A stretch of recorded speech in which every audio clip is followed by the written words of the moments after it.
Qu'est-ce qui fait d'une personne un gagnant? Qu'est-ce qui distingue ceux qui réussissent de ceux qui échouent? Tout vient de la conscience, dit Arnold Schwarzenegger. Multimillionnaire, magnat prospérant au marché des affaires immobilières, vedette de cinéma, il fait du bodybuilding, culturiste 5 fois détenteur du titre de Monsieur Univers. Arnold a réussi. Mais il n'en a pas toujours été ainsi. Arnold se souvient de l'époque où il n'avait rien d'autre que la conviction que son esprit était la clé de la réalisation de tous les buts. Petit garçon, je me voyais dans les rêves tel que je voulais être. Dans mon fort intérieur, je ne doutais jamais que j'y arriverais un jour. L'esprit est vraiment si incroyable. Avant de gagner mon premier Monsieur Univers, je me promenais dans le tournoi comme s'il m'appartenait. Le titre était déjà à moi. Je l'avais gagné tellement de fois dans mon esprit qu'il n'y avait aucun doute que je le gagnerais. C'était la même chose avec ma carrière au cinéma. Je me voyais comme acteur prospérant, gagnant beaucoup d'argent. Je pouvais toucher et sentir le goût du succès. Je savais tout simplement que ça allait arriver. Chris Poehlein était membre de la célèbre équipe de ski ouest-allemande, style libre, qui gagna la Coupe d'Europe à 6 reprises entre 1976 et 1982. Dans notre programme d'entraînement était inclus un travail avec un psychologue afin d'accroître notre pouvoir mental. Après les entraînements sur les pistes, nous nous occupions de méditation et étions encouragés à répéter dans notre tête nos courses sur les pentes en visualisant chacune des bosses, chacun des mouvements de routine. Pendant cet entraînement qui n'avait lieu qu'en nos pensées, on travaillait aussi assidûment que pendant les entraînements physiques. Les résultats excellents dans le sport, comme dans tout autre domaine, sont en dépendance directe de l'aptitude de créer dans les pensées une parfaite image de l'action. Chris sait de quoi elle parle. Elle n'a pas seulement ses 6 médailles, mais elle a maintenant son propre cabinet de conseil prospère et enseigne à des groupes d'affaires ou sportifs comment ils peuvent eux aussi bénéficier des mêmes techniques. Brian Edwards, un homme à la bonne humeur contagieuse et au moral d'acier, vend des assurances vie. Je l'ai rencontré lors d'une de mes tournées et il est devenu un bon ami. Chaque soir, avant de se coucher, il passe 10 minutes à s'imaginer les conversations qu'il aura le jour suivant. Il s'imagine faisant sa présentation devant chacun de ses clients. Dans son imagination, tous les clients sont bienveillants et acceptent volontiers à souscrire à une police d'assurance avec lui. Brian visualise un jour de succès, un jour où il réalise de nombreuses ventes. Il fait cela au cours de 10 minutes avant de se coucher et 10 minutes le matin quand il se réveille, donc 20 minutes par jour. Brian Edwards vend plus d'assurances en une semaine que la plupart des gens n'en vendent en 6 mois, et il fait toujours partie des meilleurs représentants de sa profession. Ce sont 3 personnes ayant des buts tout à fait différents dans leur vie. Pourtant, tous 3 utilisent la même technique afin de créer et d'influencer leur réalité, la technique de visualisation. La visualisation, c'est quand on utilise son imagination pour se voir dans une situation qu'on n'a pas encore eue.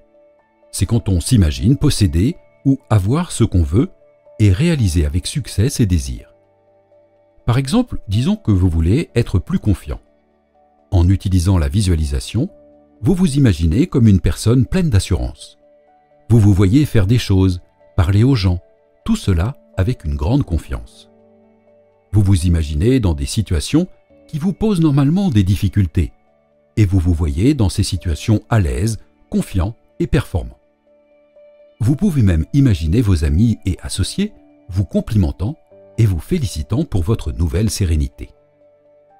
Vous ressentez la fierté et la satisfaction d'être une personne confiante et d'apprécier les choses qui vous arrivent grâce à votre confiance. Enfin, vous visualisez tout ce qui pourrait ou devrait vous arriver et vous vivez comme si cela vous arrivait réellement. Les secrets d'une visualisation efficace. Premièrement, faites votre choix. Qu'est-ce que vous voulez faire? Passer un examen? Recevoir une promotion? Faire une nouvelle rencontre? Gagner beaucoup d'argent? Être plus sûr de vous? Gagner une compétition? Deuxièmement, détendez-vous. Passez un long moment à vous décontracter et relaxer afin d'être à l'aise dans vos corps et esprits. Troisièmement, Au cours de 5 à 10 minutes, visualisez la réalité que vous souhaitez. Pensez plutôt à ce que vous faites ou à ce que vous recevez, pas tellement à ce qui pourrait arriver. Vivez dans votre esprit comme si cela vous arrivait réellement. Créez vos messages intérieurs publicitaires ou vos petits films que vous pourrez regarder. Voyez-vous en train de faire la chose que vous voulez. D'un côté, vous savez que ce n'est pas encore en train de vous arriver, ce n'est pas encore réel. C'est tout juste une visualisation, une image mentale. Mais les images mentales auxquelles nous nous livrons, celles auxquelles nous pensons régulièrement, deviennent un modèle pour nos objectifs, un moule dans lequel nous déversons notre énergie. Ces images sont des forces réelles qui vont travailler pour vous. Créez et inventez toutes les caractéristiques nécessaires à votre visualisation. Si votre image mentale a besoin de talent, courage, décision ou de persistance, incluez-les. Quelquefois, vous verrez des images claires et précises, comme si vous visionnez un film sur vous-même et vos accomplissements. À d'autres moments, vous vous contenterez de penser à vos objectifs de manière générale.